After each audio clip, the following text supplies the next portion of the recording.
El peso del agotamiento. El agotamiento como inoculación en el adiestramiento. El impacto de un verdadero agotamiento físico resulta imposible de comunicar a aquellos que no lo han experimentado. Recuerdo estar sentado en el barro en un estado de agotamiento, recogiendo pequeñas ranas de la ciénaga a mi alrededor, tragándomelas una a una mientras bebía agua de mi cantimplora para que bajaran por el buche. No había comido o dormido desde hacía 5 días. Estábamos comenzando la 8ª semana del programa de 8 semanas de la Ranger School, y mis compañeros y yo habíamos soportado esta clase de privaciones físicas durante 7 semanas. Llegados a ese punto, tragar ranas vivas parecía un plan de acción muy razonable. Y, si bien al inicio del curso éramos un grupo selecto de oficiales y sargentos en las mejores condiciones, en ese momento la mayoría de nosotros había perdido casi 10 kilos de tejido corporal. Con las mejillas hundidas y los ojos cavernosos, estábamos en un estado de agotamiento total acentuado por la inanición, que provocaba en muchos de nosotros repetidas alucinaciones. Se trataba de sueños increíblemente vívidos que experimentábamos mientras estábamos despiertos. Para aquellos que las experimentaban, estas alucinaciones, que solían ser sobre comida, parecían reales.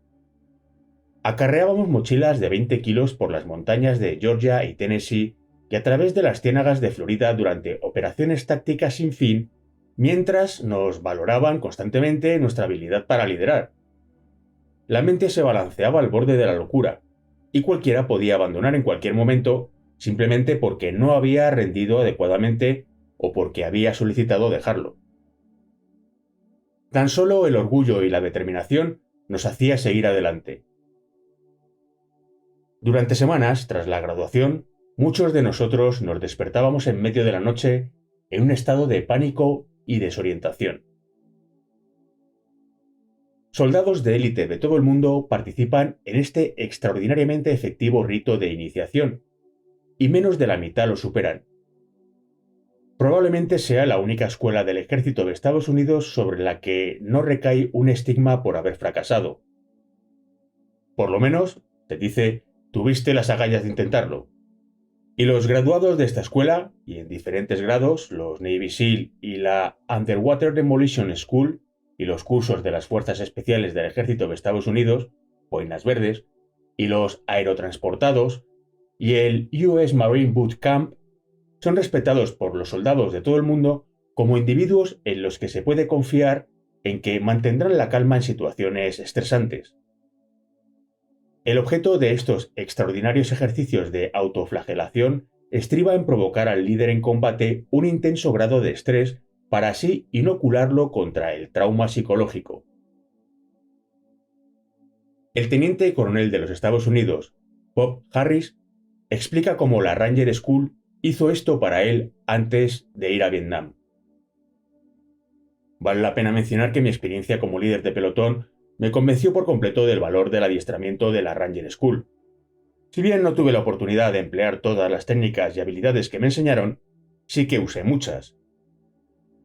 Y mucho más importante fue el conocimiento que había adquirido sobre mí mismo en Fort Benning y en las montañas del norte de Georgia y en las ciénagas de Florida. La comprensión de que los límites están más que nada en la mente y que pueden ser superados. El conocimiento de que podía seguir adelante y ser un líder efectivo a pesar del miedo, la fatiga y el hambre. El agotamiento en combate. Incluso si tenemos en cuenta al soldado de la Ranger School con los ojos hundidos, comiendo ranas, demacrado y exhausto, debemos entender que el agotamiento asociado a meses de combate continuo es algo incluso peor. Algo que pocos soldados han experimentado, a excepción de la Primera Guerra Mundial, la Segunda Guerra Mundial, Corea y en algunas circunstancias en Vietnam. Douglas MacArthur dijo del soldado que éste se arrastra y gime, suda y se afana, gruñe y maldice, y al final se muere. El soldado dibujante estadounidense Bill Moldin entendía la fatiga paralizante del combate en la Segunda Guerra Mundial y la comunicó mediante sus famosas tiras de cómic Willie and Joe. Hay millones, escribió Moldin, que han hecho un gran y duro trabajo, pero solo hay unos pocos cientos de miles que han sobrevivido a la miseria, el sufrimiento y la muerte en interminables semanas de 168 horas. El psicólogo F.C. Bartlett hace hincapié en el impacto psicológico del agotamiento físico en combate. En la guerra, quizás no haya una condición general que sea más propicia para producir una enorme cosecha de desórdenes nerviosos y mentales que un estado prolongado de gran fatiga. Estos 4 factores asaltan al soldado. 1. Alerta fisiológica causada por el estrés de existir en lo que comúnmente se entiende como una continuada condición de alerta, lucha o huida. 2. Pérdida de sueño acumulada. 3. Reducción de la ingesta calórica. Y 4. El estrago de los elementos, como la lluvia, el frío, el calor y la oscuridad de la noche. Los 4 se combinan para formar un estado prolongado de gran fatiga que constituye el peso del agotamiento. Repasemos brevemente cada uno de estos factores. Agotamiento fisiológico. Entonces, un proyectil aterriza detrás de nosotros, y otro cruza por encima y cae a un lado. Y acto seguido salimos corriendo y el sargento, yo y otro tipo terminamos detrás de un muro. El sargento dice que era de 88 milímetros y entonces dice, ¡mierda! Le pregunto si le han dado y con una especie de sonrisa dice que no, que solo se ha meado los pantalones. Siempre se mea, dice, justo cuando empieza todo y luego ya está bien. Tampoco se estaba disculpando, pero entonces me di cuenta de que algo no iba bien conmigo. Había algo caliente ahí abajo que parecía bajar por mi pierna. Lo palpé y no era sangre. Era meado. Le dije al sargento, «Sargento, yo también me he meado», o algo por el estilo. Y él dijo con una sonrisita, «Bienvenido a la guerra». Veterano de la Segunda Guerra Mundial, citado en Six Year War, 1939-1945, de Barry Broadfoot. Para entender la intensidad de la respuesta fisiológica del cuerpo al estrés del combate, debemos comprender la movilización de recursos causada por el sistema nervioso simpático y, también, el impacto de la reacción violenta del sistema nervioso parasimpático. El sistema nervioso simpático moviliza y dirige los recursos energéticos del cuerpo hacia la acción. El sistema nervioso parasimpático es el responsable de los procesos digestivos y de recuperación del cuerpo. Normalmente, estos dos sistemas mantienen un equilibrio general en sus exigencias de recursos al cuerpo, pero en circunstancias extremadamente estresantes, la respuesta de lucha o huida se activa, y el sistema nervioso simpático moviliza toda la energía disponible para la supervivencia. En el combate, esto a menudo tiene como resultado que se excluyen actividades no esenciales como la digestión y el control de los esfínteres. Este proceso es tan intenso que los soldados a menudo sufren diarrea por el estrés, y no es infrecuente que se orinen y defequen en los pantalones, pues el cuerpo, literalmente, suelta el lastre en un intento de suministrar todos los recursos energéticos que se requieran para asegurar la supervivencia. Un soldado tiene que pagar un precio fisiológico por un proceso energizante tan intenso. El precio que paga el cuerpo consiste en una igual de poderosa reacción violenta cuando regresan las necesidades desatendidas del sistema parasimpático. Esta reacción violenta parasimpática ocurre tan pronto como el peligro y la excitación desaparecen y toma la forma de un increíblemente poderoso cansancio y somnolencia que asaltan al soldado. Napoleón afirmó que el momento de mayor peligro es el instante inmediato a la victoria, y ello demuestra una comprensión extraordinaria de cómo los soldados se ven fisiológica o psicológicamente incapacitados por la reacción parasimpática que ocurre tan pronto como se detiene el impulso del ataque y el soldado se cree por un momento seguro. Durante este periodo de vulnerabilidad, un contraataque de tropas de refresco puede tener un efecto completamente desproporcionado en relación con el número de la fuerza atacante. Esta es básicamente la razón por la que, en combate, el mantenimiento de reservas de refresco siempre ha sido esencial, con batallas que a menudo giran en torno a qué bando puede aguantar y desplegar el último sus reservas. Clausewitz advertía de que estas reservas siempre debían ser mantenidas fuera de la vista de la batalla. Los mismos principios físico-psicológicos explican por qué históricamente los líderes militares con éxito han sabido mantener el impulso de un ataque propicio. Perseguir y mantener el contacto con un enemigo derrotado son vitales para destruirlo por completo. La inmensa mayoría de las matanzas en las batallas históricas se da durante la persecución, cuando el enemigo da la espalda. Pero también resulta valioso mantener el contacto con el enemigo todo el tiempo posible para posponer esa pausa inevitable en la batalla que resulta en el punto culminante durante el cual las fuerzas que persiguen sufren la reacción violenta parasimpática y se vuelven vulnerables ante un contraataque. De nuevo, una reserva sin estrenar, preparada para rematar la persecución, resulta de gran valor para asegurar que esta, la fase más destructiva de la batalla, se ejecuta de forma efectiva. En el combate continuo, el soldado se ve sumido en una montaña rusa de picos de adrenalina seguido de reacciones violentas, y la respuesta natural, útil y apropiada del cuerpo al peligro se vuelve a la postre contraproducente.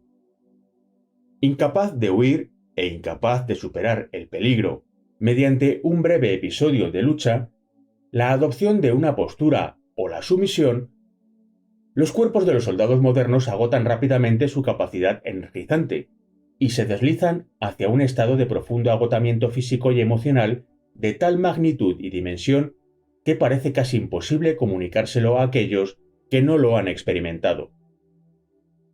Un soldado en este estado acabará inevitablemente teniendo un colapso por el agotamiento nervioso. El cuerpo simplemente se quema. La falta de sueño. Ya mencioné las alucinaciones y estados zombie que por lo general se experimentan debido a la carencia de sueño en los adiestramientos intensivos como los de la Ranger School. En el combate suele ser mucho peor. Las investigaciones de Holmes indican que los tremendos periodos de pérdida de sueño constituyen la norma en combate. En un estudio se determinó que, de los soldados estadounidenses en Italia en 1943, el 31% dormía de promedio 4 horas y otro 54% menos de 6. Era probable que esos individuos con cantidades menores de sueño provinieran de las unidades en el frente, que es donde se daba la mayor incidencia de bajas psicológicas. Falta de alimentos. La ausencia de alimento como resultado de víveres en mal estado o fríos y la pérdida de apetito que causa la fatiga puede tener un impacto devastador en la efectividad en combate. Diría sin vacilar, escribió el general británico Bernard Ferguson, que la falta de alimentos constituye el principal asalto contra la moral. Aparte de su efecto meramente químico en el cuerpo, tiene un lamentable efecto en la mente. En numerosos casos históricos, se cree que la falta de alimento ha sido el factor militar más importante. El volumen de la serie histórica del ejército dedicada a la logística afirma que, probablemente más que cualquier otro factor, la falta de alimentos forzó el fin de la resistencia en Batán, en los primeros años de la Segunda Guerra Mundial, y los alemanes en Stalingrado estaban, literalmente muriéndose de hambre, en el momento de la capitulación. El impacto de los elementos. Por su propia naturaleza, ser soldado conlleva enfrentarse a las fuerzas de la naturaleza al igual que a las fuerzas del enemigo. Con la limitación de las pocas comodidades que los soldados pueden llevar a sus espaldas después de dejar sitio para el equipo de su profesión, la mayoría está más o menos a merced de los elementos. Así, el frío interminable, la lluvia, el calor y el sufrimiento se convierten en su sino. Lord Moran creía que los ejércitos languidecen cuando están expuestos a los elementos. Para él, lo peor era la feroz violencia del infierno, que puede encontrar un defecto incluso en un hombre escogido. Y el tormento constante de la lluvia llevó a Henry Barbusse a escribir que la humedad oxida a los hombres igual que a los rifles, más lentamente, pero cala más hondo. Otro enemigo potencial del soldado es la privación sensorial de la oscuridad, que puede conspirar con el frío y la lluvia para producir un grado de sufrimiento que los que viven a resguardo nunca conocerán. Para Simon Murray, un veterano francés de Argelia, el frío era el enemigo número uno. Para él, nada podía compararse a la miseria de gatear hasta un saco de dormir calado en total oscuridad en la cima de una montaña sobre la que meaban las nubes. También el calor puede agotar y matar, y las ratas, piojos, mosquitos y otros elementos vivos de la naturaleza se relevan para cobrarse un precio tanto físico como psicológico. Pero el más mortífero de estos enemigos naturales a los que debe enfrentarse el soldado es probablemente la enfermedad. En todas las guerras estadounidenses, hasta la Segunda Guerra Mundial, murieron más soldados a causa de las enfermedades que de la acción del enemigo. Y, por tanto, vemos que la falta de sueño, la falta de alimentos, el impacto de los elementos y el agotamiento emocional causado por la activación constante de la respuesta luchar o huir, conspiran juntos para contribuir al agotamiento del soldado. Se trata de una carga que, aunque no es capaz de causar una baja psiquiátrica por sí misma, necesita ser tomada en consideración al ser capaz de predisponer la psique del soldado hacia la búsqueda de una salida ante las privaciones que le rodean. La primera cualidad de un soldado es la constancia para soportar la fatiga y la adversidad. El valor tan solo es la segunda. La pobreza, la privación y la necesidad son la escuela del buen soldado. Napoleón.